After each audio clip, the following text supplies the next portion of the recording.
Anthony A here with my man Gerald Lovato outside of Sunshine Theater, and yeah, man, we'll get to know series with my man right here and let him introduce himself, do a little bit more, and talk about it. We're here outside Sunshine Theater, which happened to be his first fight, and my man right here to the right, Mr. Gerald Lovato. Yeah, can you take us back to that day, man, of your first fight at Sunshine Theater and how it all went down?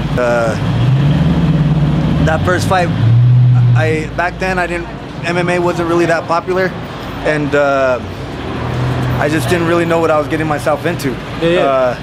So when they first asked me to fight, I actually turned them down because I just didn't. I wasn't really in this for to be a fighter. And the day of the fight, I just remember thinking, like, what did I get myself into? So I mean, like, so when you first stepped in that ring, was it everything, all the emotion that came with it? Yeah, well, before the fight, like the day of, all day I was scared. Yeah. The closer it got to the actual fight, whenever they wrapped my hands, whenever they warmed me up and stuff, then I just kind of felt ready. I just felt. At what point did you want to become professional? What point did you know this is what I'm going to do? I actually used to. I went to school for business, and me and a friend of mine opened our own company, and we used to own our own company together. And back then, I was running my business, and then I'd start training at night. Well, I got to the point to where I had to kind of make a choice because it was taken away from my energy from the company, and with my partner, my fighting started to become distracting. So I had to kind of make a choice whether I wanted to fight or do my business. So pick up from you're a business major, going to school for business and whatnot, and fighting, it's a very, very crazy thing. I mean, can you take us to a story where, like, you said it started becoming distracting for you? You walk into the office with a black eye, or? You might think like business and fighting are like totally opposite or whatever, but all the concepts of business, I mean, The Art of War was written, I mean, many businessmen study that. And it relates to the fight game. So, I mean, the same concepts in business relate in the fight game. I see them as the same thing. So, to me, it's just another outlet for me. Through these dark days like that, like what keeps you moving?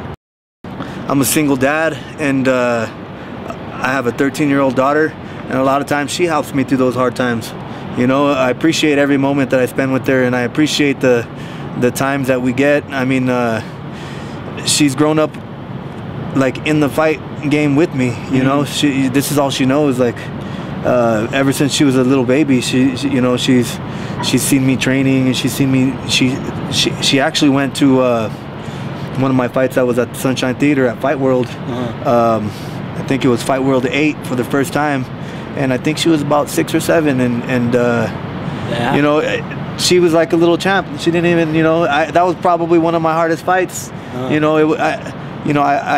wasn't like I was losing, but it was a hard fight, and I pulled off the fight, and I just told myself during the fight that I wasn't gonna lose in front of my daughter. You know what I mean? Like, I can't lose. You're a businessman. How is that kind of like, it's very raising a daughter and the fight world, those are two crazy. Yeah, I mean, I think everybody has their different perspective of the fight game. Like I said, to me, it's a lifestyle. It's the way I live. I live clean. I don't smoke or drink, and I live healthy. Factors. Yeah, I mean, just like in any kind of martial arts that you're learning, it's a way of life. Yeah. And I really appreciate that, and I'm glad I found this as my passion. Here's your home in Albuquerque. You know where you're from, but you've been all over the world, Tokyo, all over Canada, fighting. What keeps you grounded? What keeps you humble? What keeps you motivated? Outside of your daughter, like, of course, that factor, but that home life. Sometimes I just forget. Sometimes I forget that, I'm even a fighter. I forget. It's weird I go places, to the store or whatever, and I see so many people that know me or whatever, and it's, I don't really like that, but it's something that comes along with it. And I actually kind of get anxiety a little bit when I get random strangers or people coming up to me. Talking to you. Yeah, it's it's a little too much for me. So a lot of times, like after a fight, you'll see me just sneak out the back door. Man, you know, before a fight, let's you know, it's a craft. It's definitely a craft. If you're coming up in the fight world, respect it as a craft. Just don't think you could do it just because you fought once. Respect it as a craft. What, you know, but prior to fight, what, you know, what's your road to that? You know, the day of a fight, what are you doing? Listening to music, what are you doing, man? I focus a lot of my energy on music. A lot of people think that I would come out or that I would listen to, you know, real angry and real, you know, high energy stuff, but I like to try to just listen to real mellow music. Yeah. And it helps me to kind of zone out. I just chill out and zone out, jam out to my music, and I forget about the fight. Drop some names, man. Who you listen to? I listen to a lot of hip hop, so you know I like MF Doom. Okay. I mean, which kind of a lot of people that have followed me, they probably know that's where I got the mask from. You know, it's a gladiator mask, but MF Doom's an underground hip hop artist that used to wear the mask, and actually a friend of mine,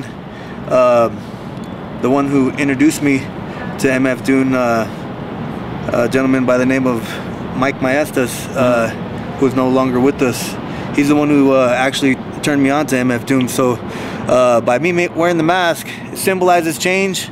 It symbolizes, you know, turning into that alter ego that you need to be, you know, when you step in there. And it also keeps the memory of my best friend alive. Nice. So definitely, man. There's a lot of times nowadays there's a stereotype or a big misconception that comes with UFC fighters or any fighter of that nature. Like, what's the biggest one that kind of gets to you? Is there that people have judged you off of, you know, not really knowing you, and people just assume this about you? Is there anything? Yeah, I think that I'm the way I look. I think especially because of the tattoos, I look very unapproachable. I think it makes me look pretty aggressive, but usually when people meet me and they talk to me, they usually have a different opinion about me. You know, it's not always what you think it is. Yeah. You know, things aren't always what they seem to be. You know. Like, man, I mean, like, advice to, like, you know, future, you know, UFC fighters now. It's a big dream that people want to live. Like. Yeah, I mean, it's definitely a sacrifice. I mean, you know, I've already passed my goals. I mean, I've done a lot of the stuff that I never thought I was going to be able to do. So, like, I'm constantly trying to figure out new goals to, you know, strive for as a fighter, as a martial artist. I mean, it takes a lot of sacrifice, just like in any art that you want to master. You're going to have to sacrifice. You're going to have to cut out all the partying, and you're going to have to cut out all the women and stuff like that. People think that that's what, you know, what you get into it for, but, you know, you got to